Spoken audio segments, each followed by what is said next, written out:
بسم اللہ الرحمن الرحیم۔ السلام علیکم۔ حضرت داؤد علیہ السلام کے زمانے میں ایک شریف النفس اور کمزور آدمی تھا۔ اللہ تعالیٰ کے حضور دعا کرتا رہتا تھا کہ مجھ غریب بے سہارا کو غیب سے روزی عطا فرما اور مجھے محنت و مشقت کے عذاب میں نہ ڈال۔ مریل گدھے پر گھوڑوں اور اونٹوں کا بوجھ نہیں لادا جا سکتا۔ پاؤں والا تو چل کر روزی پیدا کر سکتا ہے، اور جس کے پاؤں نہ ہوں اس کو تیرا ہی آسرا ہے۔ اے اللہ سب کی سننے والے، میں منہ سے ہی تجھ سے مانگ سکتا ہوں، لیکن مشقت کرنے کی طاقت نہیں رکھتا۔ بس یہی ورد و وظائف اس کی دن رات کی مصروفیت تھی۔ اس کا یہ عمل ہر عام و خاص میں مشہور ہو چکا تھا۔ لوگ طرح طرح کی باتیں کرتے۔ خدا نے ہر شخص کی روزی محنت و مشقت کے راستے اتاری ہے، لیکن اسے دیکھو ہاتھ پیر ہلائے بغیر خدا سے اپنا رزق طلب کرتا ہے۔ پیغمبر خدا کو دیکھو جنہیں اللہ نے معجزے بھی عطا کیے ہیں، خوش الحان ایسے کہ جن و انس چرند پرند تو ایک طرف پہاڑ بھی متاثر ہوتے ہیں، باوجود اتنی شان کہ وہ بھی بغیر مشقت کے روزی حاصل نہیں کرتے۔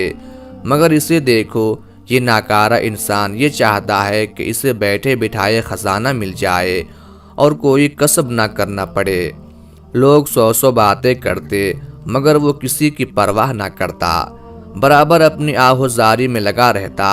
اس کی دعا کا چرچا سارے شہر میں عام ہو گیا کہ یہ کیسا انسان ہے جو خالی تھیلی میں پنیر حاصل کرنا چاہتا ہے، جو تلاش کرے آخر اس کو مل جاتا ہے۔ خدا سب کی دعائیں سنتا اور مرادیں پوری کرتا ہے۔ اس شخص نے دعاؤں اور رونے دھونے کی حد کر دی تو رحمت جوش میں آ گئی اور اس کی مراد بر آئی۔ زور سے دروازہ کھلا اور ایک گائے اس کے گھر میں گھس آئی۔ اس نے فوراً گائے کو پکڑا، ٹانگیں باندھ کر بے تامل حلق پر چھری پھیر کر ذبح کر دیا۔ پھر قصاب کو بلوایا کہ اس کو کاٹ کر بوٹیاں بنا دے۔ گائے کا مالک گلی کوچوں کی خاک چھانتا ہوا، گائے تلاش کرتا ہوا ادھر آ نکلا۔ دیکھا کہ گائے ذبح بھی ہو چکی ہے اور قصائی اس کی بوٹیاں کرنے میں بھی مصروف ہے۔ اس نے رونا دھونا اور چلانا شروع کر دیا، ارے ظالم یہ کیا غضب کیا، یہ گائے تو میری تھی، تجھے بھلا کیا حق تھا اسے پکڑ کر ذبح کرنے کا؟ دعا مانگنے والے نے جواب دیا، سنو بھائی، زیادہ چیخنے چلانے کی ضرورت نہیں، میں برسوں سے اس دعا میں مصروف ہوں کہ اے اللہ تعالیٰ میرا رزق میرے پاس پہنچا دے۔ اس نے دعا قبول کی، میں نے اسے خدا کی عطا سمجھ کر ذبح کر ڈالا۔ یہ جواب سن کر گائے کے مالک کے غیظ و غضب کی انتہا نہ رہی۔ اس نے پہلے درویش کی خوب خبر لی، پھر اسے گریبان سے پکڑ کر حضرت داؤد علیہ السلام کی عدالت میں لے گیا۔ لوگوں نے گائے کے مالک کی باتیں سنی تو اسے حق پر قرار دیا۔ درویش نے اس بے بسی کی حالت میں آسمان کی طرف دیکھ کر کہا، اے خدائے رحمان الرحیم، تو اچھی طرح جانتا ہے کہ میں نے اپنی آرزو کی تکمیل کے لیے سینکڑوں روز و شب آہوزاری کرنے اور دعا مانگنے میں صرف کیے، اور میں نے روز الست سے جو خواب دیکھا تھا اسی نے مجھے تیری بندگی میں مست کر دیا۔ میری مثال اس مست اونٹ کی سی ہے جو سستی اور تھکان محسوس کیے بغیر منہ سے جھاگ نکالے بوجھ اٹھائے چلا جاتا ہے کہ اپنی اونٹنی سے ملاپ کرے۔ میں نے جب اپنی مراد پائی تو یہ مجھے تیرا بندے نافرمان سمجھ کر شیطان کی طرح کوس رہا ہے۔ اے اللہ میں تو ہمیشہ تیرے ہی آگے دست سوال دراز کرتا رہا ہوں، تو میری پردہ پوشی کر لے اور مجھے ذلیل ہونے سے بچا لے۔ گائے والے نے چلا کر کہا، آسمان کی طرف کیا دیکھ رہا ہے؟ میری طرف دیکھ اور حقیقت کا سامنا کر۔ کیا تو سمجھتا ہے کہ خدا اور اس کے بندوں کو اس فریب میں مبتلا کر کے صاف صاف نکل جائے گا؟ دعا مانگنے والے نے اپنی پیشانی زمین پر رکھ دی اور رو کر بولا، اے خدائے ذوالجلال، اپنے اس بندے کو رسوا نہ کر، میں بے شک برا ہوں، خطا کار ہوں، تو عیبوں کو ڈھانپنے والا ہے، اور اس نازک وقت میں میری مدد فرما۔ مقدمہ حضرت داؤد علیہ السلام کی عدالت میں پیش ہو گیا۔ پہلے گائے کے مالک نے دعویٰ پیش کیا اور کہا، اے پیغمبر خدا، میری گائے اتفاق سے اس شخص کے گھر میں جا گھسی، یہ بندہ نہ جانے کب سے تاک لگائے بیٹھا تھا، اس نے میری گائے کو پکڑ کر ذبح کر ڈالا۔ آپ کے سامنے میری فریاد ہے کہ اس سے دریافت کریں کہ اس نے ایسا کیوں کیا۔ دعا مانگنے والے نے اپنی صفائی میں یوں عرض کیا، اس شہر کے سبھی لوگ مجھے جانتے پہچانتے ہیں، آج تک میں نے کسی کا مال مارا نہ چوری کیا اور نہ ہی ناجائز کسی کو پریشان کیا۔ میرا گزشتہ کئی سال سے یہ معمول رہا ہے کہ شب و روز بارگاہ الہی میں یہ دعا کرتا رہتا تھا کہ بغیر محنت و مشقت کے مجھے رزق عطا فرما۔ آخر مسلسل دعاؤں کے بعد اللہ تعالیٰ نے میری آرزو سنی اور یہ گائے خود بخود میرے گھر میں گھس آئی۔ میری آنکھوں میں اسے دیکھتے ہی نور آ گیا کہ حق تعالیٰ نے میری دعا قبول فرمائی اور اس کے حلال بغیر محنت کے مل گیا۔ میں نے اللہ کا شکر ادا کرتے ہوئے اس گائے کو ذبح کر ڈالا۔ یہ شخص نہ جانے کہاں سے شور مچاتا ہوا آ گیا اور کہنے لگا کہ گائے میری ہے۔ حضرت داؤد علیہ السلام نے یہ سن کر فرمایا کہ ایسی معقول دلیل دے جس کی بنا پر تو نے گائے ذبح کی۔ تیرے بیان سے یہ ثابت ہوتا ہے کہ وہ گائے تجھے مالک نے دی نہ تو نے خریدی۔ دعا مانگنے والے کی آنکھوں میں آنسو آ گئے۔ اے پیغمبر خدا، آپ بھی وہی کہنے لگے جو دوسرے کہہ رہے ہیں۔ ایک آہت دردناک اس کے دل سے نکلی اور اس نے آسمان کی طرف نگاہ اٹھا کر کہا، اے میرے دل کا درد جاننے والے، تو داؤد علیہ السلام کو روشنی عطا فرما اور انہیں حقیقت حال سے آگاہ فرما۔ یہ کہہ کر وہ دہاڑے مار مار کر رونے لگا۔ اس کی آواز میں ایسا درد تھا کہ نہ صرف سنگ موم ہو گئے بلکہ حضرت داؤد علیہ السلام کا دل بھی دہل گیا۔ انہوں نے گائے کے مالک سے کہا کہ اس کا فیصلہ ایک دن کے بعد کیا جائے گا۔ پیغمبر خدا اپنے حجرے میں داخل ہوئے اور اپنی عبادت گاہ کا دروازہ بند کر دیا۔ ذکر و اذکار کے بعد اللہ عز و جل کی بارگاہ میں دعا کی کہ اے پروردگار، مجھے حقیقت حال سے آگاہ فرما۔ اللہ تعالیٰ نے اپنے نبی پر اسرار و رموز کھول دیے۔ دوسرے دن دونوں کو طلب کیا گیا۔ حضرت داؤد علیہ السلام نے یہ فیصلہ دیا۔ گائے کے مالک کو کہا کہ اس شخص کا پیچھا چھوڑ دے اور اسے معاف کر دے۔ حق تعالیٰ نے تیرے گناہوں کی پردہ پوشی فرمائی ہے، تو بھی اس کی ستاری کا حق ادا کر اور اپنی گائے کی طرف سے صبر کر۔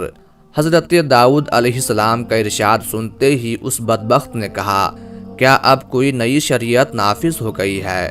آپ کے انصاف کی شہرت تو زمین و آسمان تک پہنچ چکی ہے، مگر میرے ساتھ ظلم کیوں؟ یہ انصاف نہیں، ظلم ہے۔ دوسری مرتبہ حضرت داؤد علیہ السلام نے فرمایا، اپنا سارا مال اور جائیداد اس مظلوم کے حوالے کر دے، ورنہ تیری سخت رسوائی ہوگی، اور کچھ عجب نہیں کہ جو ظلم و ستم تو نے کیے ہیں وہ بھی ظاہر ہو جائیں۔ گائے والے نے یہ کلمات سنتے ہی سر پر خاک ڈالنا شروع کر دی، گریبان پھاڑ ڈالا، بدحواس ہو کر اور منہ میں کپ بھر کر بولا، اے داؤد علیہ السلام، اچھا فیصلہ سنایا، مجھ پر ظلم و زیادتی کی حد کر دی۔ نعوذ باللہ، مجھے تو معلوم ہوتا ہے کہ تو اپنے حواس میں نہیں رہا۔ حضرت داؤد علیہ السلام نے اسے قریب بلایا اور کہا، اے بدبخت، اس ہنگامے سے باز آ، کہیں یہ تیری ہلاکت کا باعث نہ بن جائے۔ جو تو نے بویا ہے وہ اب کاٹ۔ اب تیسری مرتبہ حضرت داؤد علیہ السلام نے ارشاد فرمایا، تو اپنے اہل و عیال بھی اس کے حوالے کر دے۔ اس حکم پر تو وہ پتھر سے اپنا سر پھوڑنے لگا۔ لوگ بھی حیران تھے کہ حضرت یہ کیسا حکم دے رہے ہیں۔ تماشائی پیغمبر خدا کے احکام کی اصل وجہ سے ناواقف تھے۔ ان میں سے دو آدمی کہنے لگے، اے اللہ کے نبی علیہ السلام، آپ کی ذات بابرکت سے ایسا صریح ظلم، ہم سب حیرت میں ہیں۔ بے قصور گائے والے پر اتنا عتاب آخر کیوں؟ اور جس نے ناحق گائے پکڑ کر ذبح کر ڈالی اسے آپ نے بری کر دیا۔ حضرت داؤد علیہ السلام نے فرمایا، شاید کہ اب وہ وقت آن پہنچا ہے کہ اس گائے والے کے پوشیدہ راز ظاہر کر دیے جائیں۔ حضرت داؤد علیہ السلام سب کو دریا کے کنارے ایک بہت پرانے گھنے درخت کے نیچے لے گئے۔ وہ گھنا درخت جس کی شاخیں آپس میں گتھی ہوئی تھیں، سورج کی شعاعوں کو زمین تک پہنچنے نہیں دیتی تھیں۔ کیا تم لوگ جانتے ہو کہ اس درخت کے نیچے ایک آدمی کو قتل کیا گیا تھا؟ یقیناً تم نہیں جانتے، البتہ وہ جانتا ہے جس نے اس زمین و آسمان کو پیدا فرمایا۔ حضرت داؤد علیہ السلام نے فرمایا، حقیقت یہ ہے کہ اس گائے والے نے اپنے آقا کو قتل کیا۔ یہ شخص اصل میں مقتول کا زر خرید غلام تھا۔ اس نے اپنے آقا کو قتل کر کے اس کے مال و دولت اور جائیداد پر قبضہ کر لیا۔ مظلوم دعا مانگنے والا اسی مقتول کا بیٹا ہے۔ پھر اس بے رحم اور سنگ دل شخص نے اپنے مقتول آقا کے کمسن یتیم بچوں پر ظلم ڈھانا شروع کیا۔ اس نے سب کچھ چھین لیا۔ یہ نمک حرامی پر اتر آیا کہ اس کے آقا کے بچے دانے دانے کے محتاج ہو گئے۔ اس مردود نے اپنے گناہوں کا پردہ خود ہی فاش کیا۔ ظلم ہمیشہ روح کے گہرائیوں میں دبکا رہتا ہے، لیکن ظالم اسے خود لوگوں پر کھول رہا ہے۔